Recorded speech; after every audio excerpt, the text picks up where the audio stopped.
Hello, what is up guys? EvilDuosArm here today with what will likely be the final Blade & Soul video on the channel until Unreal Engine 4 releases for the NA or EU versions of the game.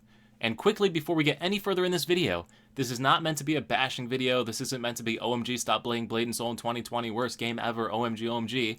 This is simply going to outline the reasons why I am no longer creating content for this game since about March of this year. I have absolutely no hatred or angst towards this game. This is the game that got my YouTube channel started, so I'm eternally grateful to Blade & Soul and the game itself, and would love to see it flourish in Unreal Engine 4. However, these are the reasons why I have stopped making content for this game. So the second you land on my channel, the first thing you're going to notice is that every single video is pretty much catered towards a beginner player in various MMORPGs or other types of games, giving them tips and help to try and progress and get involved in the game when nobody else would be there to help them. This has been my channel goal for the last 7 years. For every single game I've ever played has always been, how can I help somebody get into a game? And with every single patch that comes to Blade & Soul, more and more items get added to the cash shop, more and more RNG upgrades are added into the game, like this new weapon enhancement system that goes all the way down to a 5% chance at success at the later stages. And basically all of your progression can be done by spending cash in-game. There's all these RNG boxes, all sorts of different things that make it really, really difficult for a new player to get into the game. Couple that with the fact that there have been consistent nerfs over and over between gold income on dungeons and other things like that, makes it really, really difficult for a new player to get in. So I am finding it more and more difficult every single time I try to make a video for Blade & Soul. How can I help a new player advance in this game? It's just not really set up for a new player advancement in the game at this point, in this moment in time.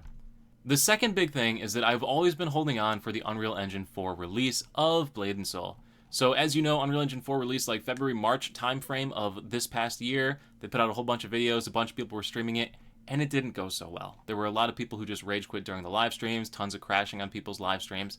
And since then, there have been consistent updates to the Frontier server all the way for the last 5 months. This is the Plan C, the Korean website's patch notes list for the Frontier server. You can get your phone out and use Google Translate on it with the images if you really don't believe me. This will also be linked in the description below. But anyway, tons of updates and changes to the game have come, and I really haven't seen anything about it. Nothing's come over to the NA/EU versions, no updates whatsoever. The third major angst of mine, and probably everybody in the community, has been the poor performance of the game as we've progressed further and further as it's gone along in its lifetime. I remember back in 2017 when I first started this game, the performance was actually pretty solid. I was actually playing this on a laptop and it was running just fine. But as I progressed into more and more gaming computer rigs and whatnot, I'm getting 40 FPS in this general area with 2 people here, and you can see the stuttering and the frame rate drops and all of that. It's just not good. On top of that, the ping has always been an issue, so I'm just standing here. We're not doing anything. I'm just reloading my gun, and I have 160 ms ping. That's ridiculous. That's super high for any type of action MMORPG. Comparatively, I was playing League of Legends last night, and I had 27 ms ping, so it's definitely not my ISP. Yes, the server is located about 1,000 more miles from me, but that's just double the distance still, so even if you tripled it, it would still be 70 ms, and I'm getting 180 now that I'm complaining about it. It's getting mad at me. So performance of this game has been deteriorating, and it doesn't seem like anything has been done to try and improve the performance of the game. So it's another point to my channel. It's really, really, really hard to convince someone to play a game when you have a beginner-oriented channel when the game doesn't really perform spectacularly. But the final point that has pushed me over the edge as far as being able to make content for Blade & Soul are going to be the earnings releases from NCSoft as well as various other game publishers, and you're going to see a pretty stark difference in the performance and the direction that all these different companies are going in.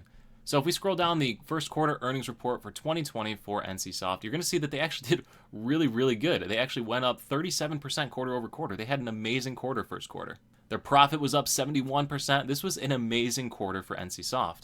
But if we look to the breakdown by game, you can see that the super majority of that money all came from mobile games. 75% of this company's income came from mobile games. So now if we take a look at that 25% that's left over on the PC Online game section, look for the dark gray that's Blade & Soul, and look at quarter 1 of 2020, you will see that that actually only makes up under 3% of their entire sales for the company.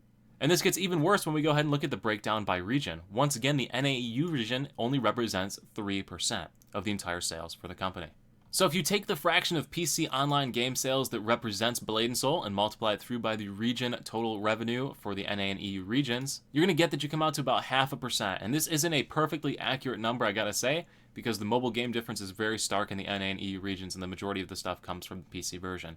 But generally speaking, you're somewhere between 3% and 0.5% of the entire sales for the company breaks down to your Blade and Soul section here in the NA and EU regions.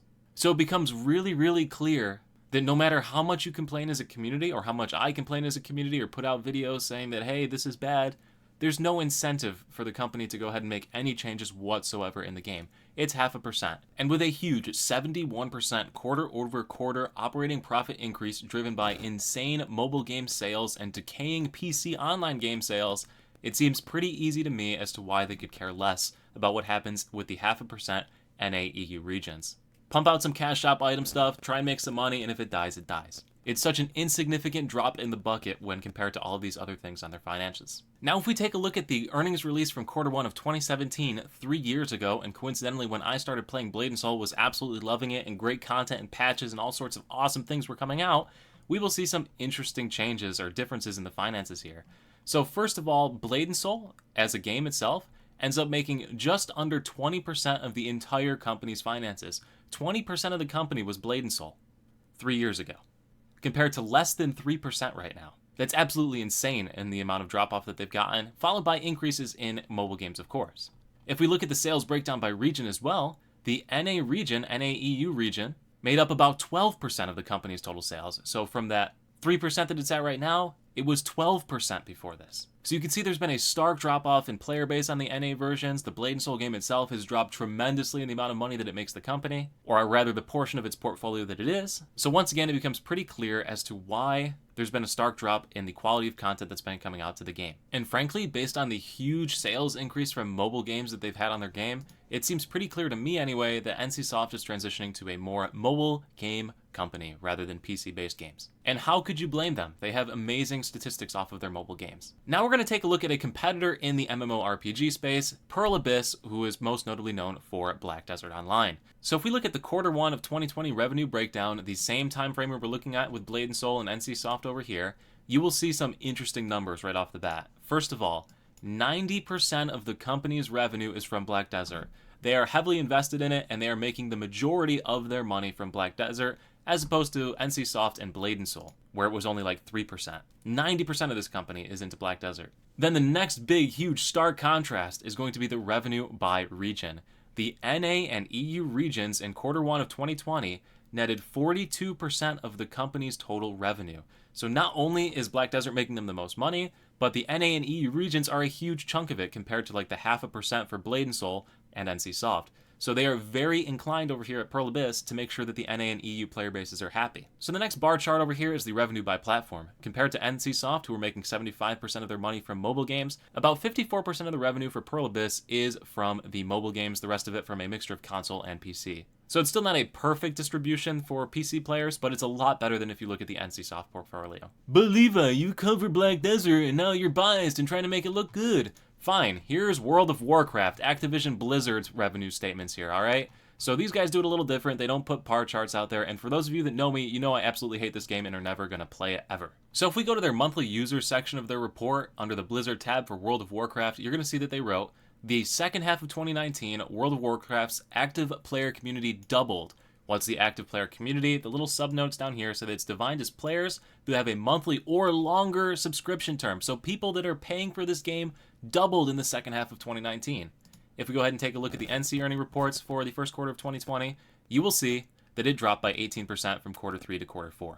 So nothing special for the Blade & Soul world in that same time period. And then if we look at the operating margin section for their different brands here, you will see that Blizzard Entertainment is making the most operating margin, which is basically a ratio of your costs and how much money you made off of it. So it's making them the most money of all their segments. That's bigger than the Call of Duty segment, the Call of Duty franchise, and Candy Crush. Yeah, because that's a game too. But even that's making insane money. So yeah, it's not the MMORPG industry. It's just that NCSoft is kind of working into the mobile game section. They don't seem to be interested in producing PC games anymore. Which is really sad because I absolutely loved Blade & Soul. The story of this game is fantastic. The graphics were pretty darn cool back in 2013. The combat is amazing. Definitely worth trying if you've never played it before. But as far as like getting super invested in it and trying to make guides to help new players get into the game and, you know, keep playing and all that, I just can't do it anymore. There's other companies on the market that care more about their player bases and are making more money, so they're more inclined to continue to care about their player bases. It's really that simple. So anyway, guys, I do have to apologize for those of you that absolutely love my Blade & Soul content. I promise you I will be back when Unreal Engine 4 finally does release on the NA and EU versions, because I absolutely love Blade & Soul and would love to see it with some better graphics and hopefully, fingers crossed, some better performance. Anyway, guys, if you did like this video, if it's going to help you to make some decisions about your future MMORPG gaming, please do let me know in the comment section below. Also, give me your thoughts on what you think about all of this. Do you still think Blade & Soul is an amazing, fantastic game? Do you think I'm completely wrong? Do you have a completely different take on this? Let me know in the comment section below. And as always, thank you so much for watching. I will see you at the next live stream, the next YouTube video, or wherever I happen to see you. Peace.